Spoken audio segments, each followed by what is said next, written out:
the shutdown. There are hundreds of thousands of federal workers who are missing their first full paycheck today. Next week, it's going to be troops missing a paycheck. What's the White House doing about this? Yeah, well, first of all, we 100% want the government open. We agree with Speaker Johnson, who's passed the bill to get the government open. We are really feel for the 750,000 or so people who aren't getting their paychecks. We would urge people to call their supervisor, and it's because Schumer has decided to shut the government down. And I remind everybody that in the previous administration, when President Biden was here, that 13 times Republican senators voted to keep the government open because they understood that that's their constitutional duty to be a moderating force in this country. The fact is that the Democrats in the Senate are no longer a moderating force in this country. They are not adhering to their constitutional duty to be a moderating force. And the people that are furloughed and not being paid right now, we understand them. We're not getting paid too. And the thing is that we really urge the folks who are in that situation to talk to their supervisors, because the supervisors have methods to help them with their financial difficulties right now. Mr. Let's do just go this way and that way, and not never. That way, everybody doesn't have to yell. Hey, thank you. Funny. Have there been discussions within the White House to use the contingency funds with SNAP should the shutdown go beyond November? Look, nobody wants people not to have the food that they need, and we urge the Democrats to get the government open. And Russ Vought is doing everything he can to make sure that the most essential policies are still able to be funded with the money that we have, including the contingency fund. What are you expecting from the Trump-Xi meeting next week in South Korea? Oh, I think President Trump and President Xi are great friends. And Scott Bessent is really one of the best negotiators there ever was. It's how he became such a successful businessman. And so we're still hopeful that we can get this thing to work out. We were frustrated with some of the Chinese actions. We think that they were unacceptable the last few weeks. But there has been a sort of a thawing of relations over the last few days, and conversations are continuing. Mr. Hassett, and I'm just going to keep going this way. And I promise, President Trump doesn't like to go into negotiations telling the media what his 5 objectives are. He finds that counterproductive. Are you The frustration has built up over time. I've been involved in some of these negotiations, and the Canadians have been very difficult to negotiate with. And you look at all the countries around the world that we've made deals with, and the fact that we're now negotiating with Mexico separately reveals that it's not just about one ad, that there's frustration that's built up. And is he planning? I don't have any information on that. Mr. Hassett, we have a very high level of confidence that the Supreme Court will side with us. We think we're on very strong grounds. I've been fishing through the briefs myself just to see what the arguments are, and I think the case is very, very strong, and we're highly confident that they'll side with us. I even spoke in the Oval with the President about it last night, and I'd say the level of confidence is extremely high. Mr. Hassett, just very quickly, what it has been so challenging about dealing with Canada in trade negotiations? I guess the lack of flexibility, and also I would guess that leftover behaviors from like the Trudeau folks that can be very frustrating for people who are negotiating. So 2 questions, if I may. I know you're going around here quickly. Yeah. Just simply your assessment of the latest inflation numbers, CPI numbers, 3%. The inflation numbers were fantastic. 48 Bloomberg economists got it wrong. It was the core was down relative to August and down relative to expectation, and the top line number actually was inflated because there was a shutdown of a refinery in Indiana that made gas prices go up a lot in September, but we've seen those have already come down, so we're highly confident that the next number will even be below this. And that's really, it's important to think about the theory of why this happens. It's not just about the numbers, right? So what happened was we got the worst inflation spike that we've had in our lifetimes because President Biden and his team had runaway deficit spending. I'm here to tell you that we just ran the numbers getting the monthly Treasury statement, and the deficit this year is going to be about $600 billion lower than it was last year. And that $600 billion decline is about equal, $200 billion of it is lower discretionary spending. And so because of that, there's less inflationary force pushing prices up. And so normal macroeconomics got it right when we said that Biden was going to cause inflation, and we're using it now to get it back under control. And then on this ad that that President Trump was referring to up in Canada and Ronald Reagan. Have you seen the answer yourself? I'm not going to talk about that. Mr. Hassett, sorry, it was hard to hear Is there you. an update with regard to potentially placing tariffs on Colombia? That's something that the president... I don't have an update for that. Sorry. Mr. Hassett, sorry, forgive me if you already addressed this, it was hard to hear you, but was there something specific that changed in negotiations with Canada that elicit that are why the president... I'm not directly engaged in the negotiations, so you should talk with Jameson Greer, especially. He'll be the one who will update you on that. And then on the SNAP, if I could follow on the SNAP payments, are you expecting the administration to release any kind of funding for I think Russ Vogt will get back to you on that matter. Are you optimistic that you'll be able to get a trade deal with China before November 1st? We'll see how it goes. But we've got the top negotiators out Earth, Scott Hassett and President Trump on the case. What so I got happens if to you don't go make back that now, deadline? guys. This is an impressive center with a lot of important work that's happening here. This is a historic mission, by the way. I mean, if you think about it, there's nothing to model this after, because this has never happened before. I think we have a lot to be proud of in the first 10 days, 11 days, 12 days of implementation, where we have faced real challenges along the way, including over the weekend, but also an exciting opportunity. So this will be the journey to sort of get through the 21 points of the plan, to get through all the things that we're trying to achieve is not going to be a linear journey. There's going to be ups and downs and twists and turns. But I think we have a lot of reason for healthy optimism about the progress that's being made. One of the reasons why I wanted to come today is sort of get a sense of the workflow, get a sense of the organization, and get a sense of the needs. It is increasingly, while you see a lot of uniforms here, including from partner nation states that have come, and of course with the Israelis who are hosting us and are a key part of this, you're starting to see more of a presence from State Department and related entities as well, and that'll continue to grow as we can provide personnel on things like emergency response, the coordination of humanitarian assistance and things of that nature. So you're starting to see that presence here grow. But a lot of good progress is being made on a number of fronts, and you can break this out in a number of ways. The first is the maintenance of the current ceasefire, of the current peace that we're confronting. And that involves two things. Number one, deconflicting from any flashpoints that may come up. We need to understand, the world needs to understand that on the other side of that yellow line, there is still a terrorist group that remains armed, and we've seen them take actions against their own population. I think it's important, by the way, that there be more media coverage given to the fact that Hamas has brutalized Palestinians, has brutalized Gazans over the last few days, and that's something to point to. But all of that has to be managed to make sure that in addition to that we don't have any flashpoints that could derail the broader process. At the same time, the coordination of humanitarian assistance. And there's humanitarian assistance that is now flowing into those places beyond the yellow line, but that involves coordinating with all of these different organizations from around the world, including international organizations and charity groups. That's a massive undertaking to coordinate all of that and that be distributed safely. That's just beyond the yellow line. Behind the yellow line, there's another effort going on in humanitarian assistance, which is even broader, because those areas are safe, those areas are secure. So that's happening. At the same time, it's this work on creating an international stabilization force. It involves bringing together all the nation states that are offering to provide personnel and resources. So structuring what that stabilization force will look like, lining up all the countries that are willing to provide either money or personnel or a combination of both, and then getting the right international mandate, whether it's the UN or an international agreement, working through that to make sure that that entity, that security force, can exist, can function, is funded, understands what its mission is clearly, and can execute it effectively. And then beyond that, of course, is the long term, the reconstruction, the rebuilding, the creating conditions so that never again will we see what happened on October 7th, so that you can actually be in a place that no longer has elements operating within it that are a threat to Israel or to their own people, for that matter. And of course, that's a longer term plan, and that's something that's also key to all of this. It's the goal we're all trying to get to.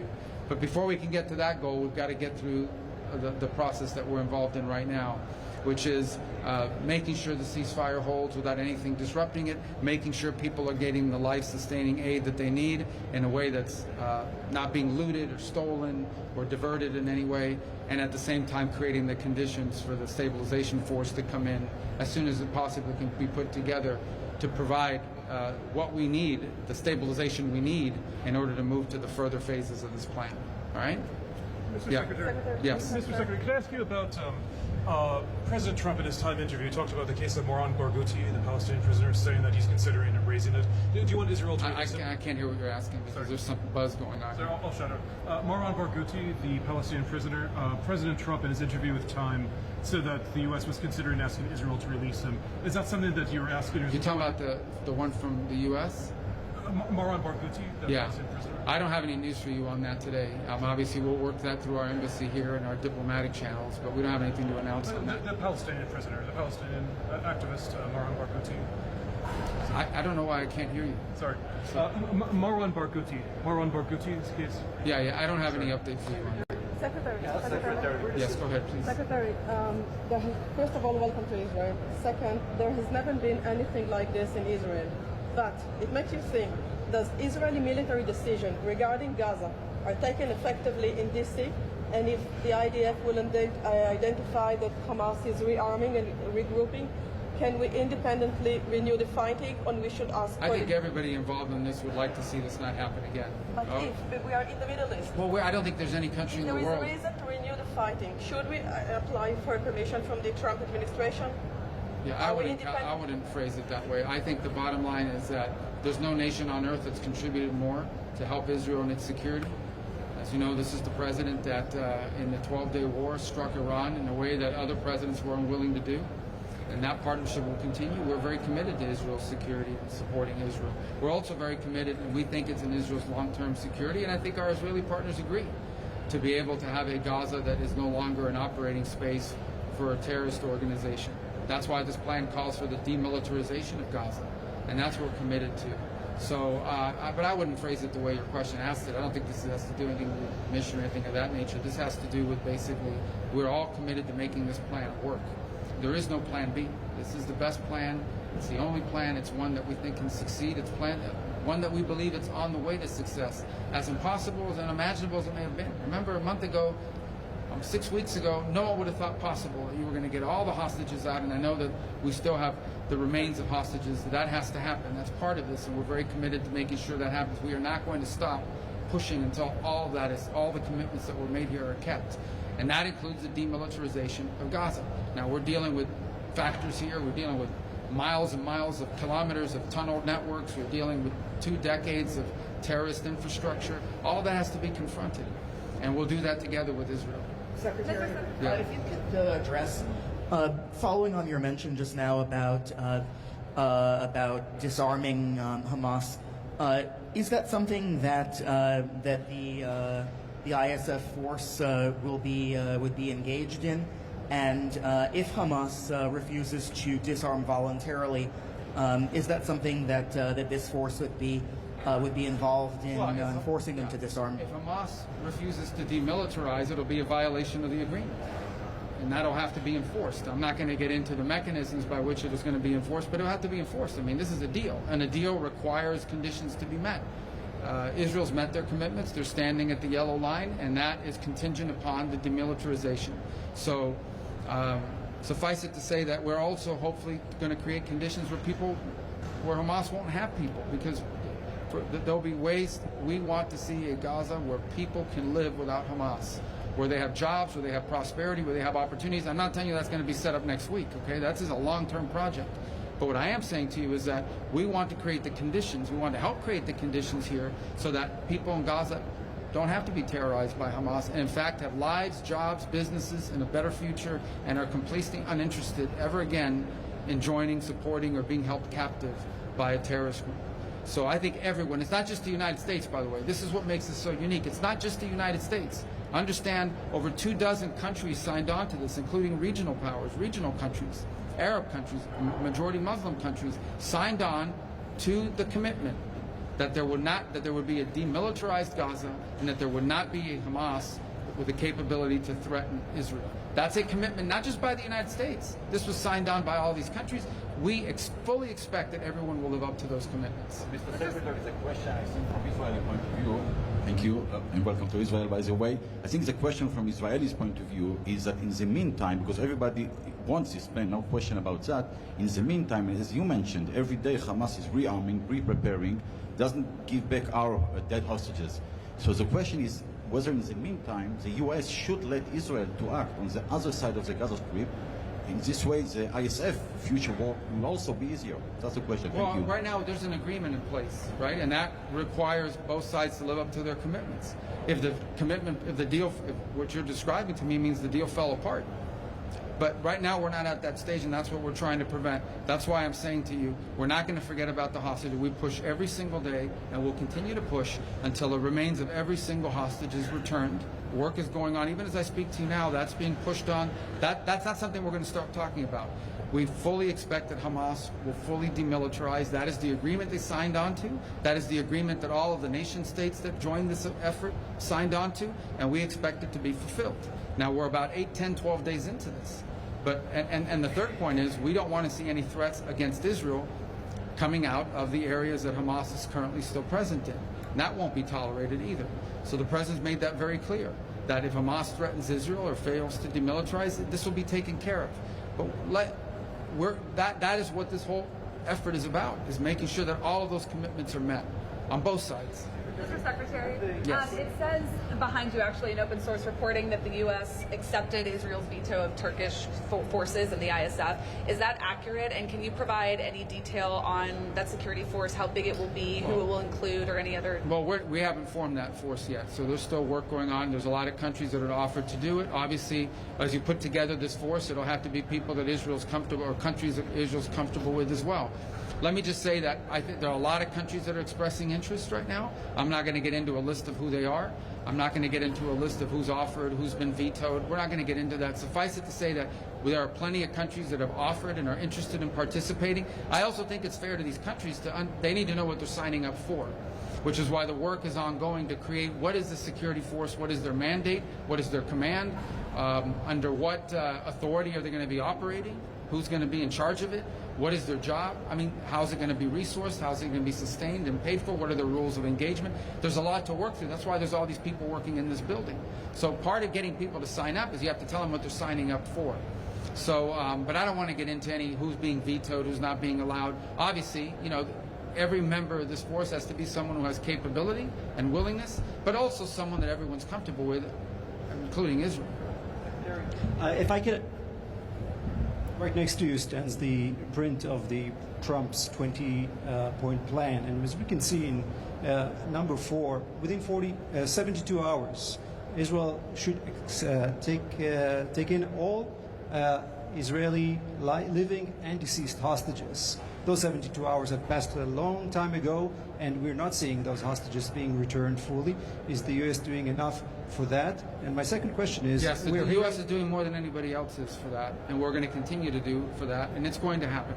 The remains are going to be released. That's going to happen. And my second question is... And if it doesn't, then the deal got broken, but it's going to happen. And the second question is about the technocratic government that would rule Gaza, the Palestinian government. We're hearing from Hamas that they are part of the committee that forms this government. Does that not miss all the point of what we're doing here? Yeah, I think everyone talking about that is getting way ahead of themselves. There's a lot of work to be done here, and there's going to be some impediments along the way and things of this nature that people put out there.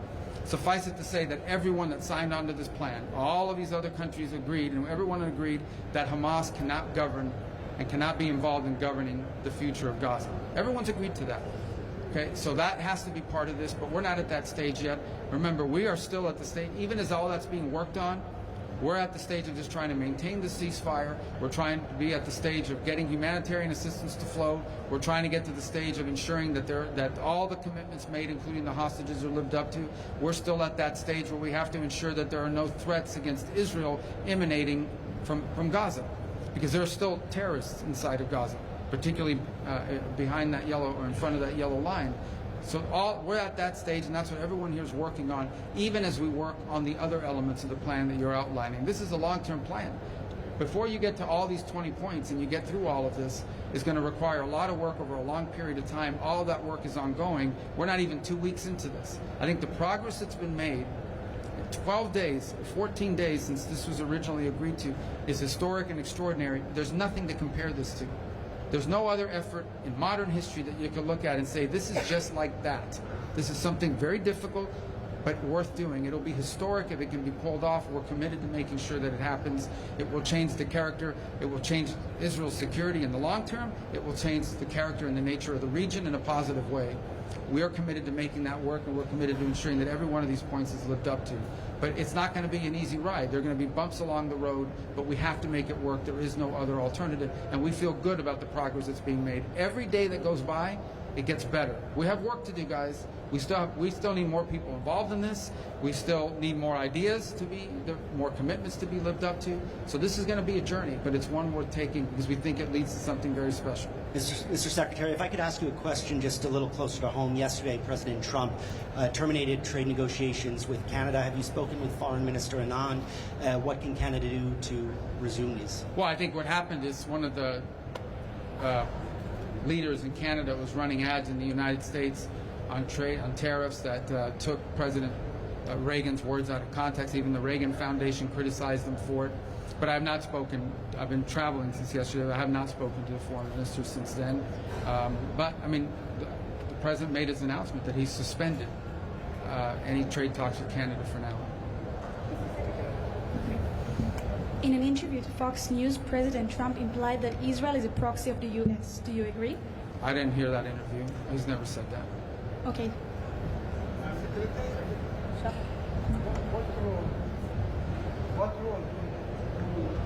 What role do the U.S. see for the Palestinian Authority in Gaza the day after? We've heard about a lot of plans that was done by the Palestinian Authority. The Palestinian Authority? Yeah, that's Mahmoud Abbas Authority. Yeah, look, again, I mean, obviously, and I've expressed and we've expressed our concerns about the Palestinian Authority as it stands today. It's certainly in need of reform. As far as what role it's going to play in the future of Gaza, that's yet to be determined, if any role at all. We don't know. I mean, that's what's being worked on. Again, this is very complex, and we are dealing with 30 or 40 years of mistakes, 30 or 40 years of terrorism, 30 or 40 years of deeply embedded problems, and we're about 14 days into this agreement. So right now we're trying to get through this, and part of that, the long-term governance of Gaza, that is not Hamas, it's not a terrorist organization. That's work that's going to need to be done. I mean, I can't prejudge what that's going to look like now, because that's going to be something that has to be worked on collectively with Israel, with partner nation states, and something for it to work, everyone has to agree to it.